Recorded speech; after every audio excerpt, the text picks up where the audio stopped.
অনেক দিন থেকেই আমার একটা পাহাড় কেনার শখ, কিন্তু পাহাড় কে বিক্রি করে তা জানি না। যদি তার দেখা পেতাম, দামের জন্য আটকাতো না। আমার নিজস্ব একটা নদী আছে, সেটা দিয়ে দিতাম পাহাড়টার বদলে। কে না জানে পাহাড়ের চেয়ে নদীর দামই বেশি। পাহাড় স্থানু, নদী বহমান, তবু আমি নদীর বদলে পাহাড়টাই কিনতাম, কারণ আমি ঠকতে চাই। নদীটাও অবশ্য কিনেছিলাম আমি একটা দ্বীপের বদলে।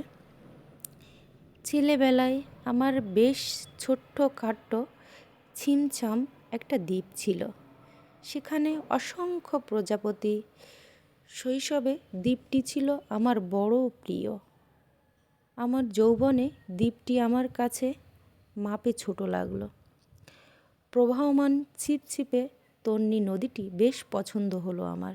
বন্ধুরা বলল, ওইটুকু একটা দ্বীপের বিনিময়ে এত বড় একটা নদী পেয়েছিস, খুব জিতেছিস তো। তখন জয়ের আনন্দে আমি বিহ্বল হতাম। তখন সত্যিই আমি ভালোবাসতাম নদীটিকে। নদী আমার অনেক প্রশ্নের উত্তর দিত, যেমন, বলো তো আজ সন্ধেবেলা বৃষ্টি হবে কি না।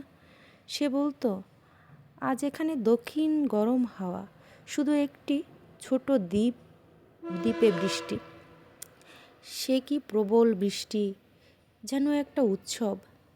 আমি সেই দ্বীপে আর যেতে পারি না। সে জানতো, সবই জানে, শৈশবে আর ফেরা যায় না।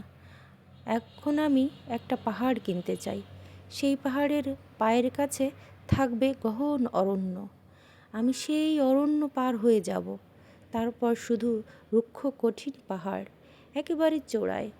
মাথার খুব কাছে আকাশ, নিচে বিপুলা পৃথিবী, চরাচরে তীব্র নির্জনতা। আমার কণ্ঠস্বর সেখানে কেউ শুনতে পাবে না। আমি শুধু 10 দিককে উদ্দেশ্য করে বলবো, প্রত্যেক মানুষই অহংকারী, এখানে আমি একা। এখানে আমার কোনো অহংকার নেই। এখানে জয়ী হবার বদলে ক্ষমা চাইতে ভালো লাগে। হে 10 দিক, আমি কোনো দোষ করিনি, আমাকে ক্ষমা করো। কবিতা পাহাড়ের চূড়ায়, সুনীল গঙ্গোপাধ্যায়। সবাইকে ধন্যবাদ। চিংড়ি মাছের মালাইকারি খেতে অনেক সুস্বাদু।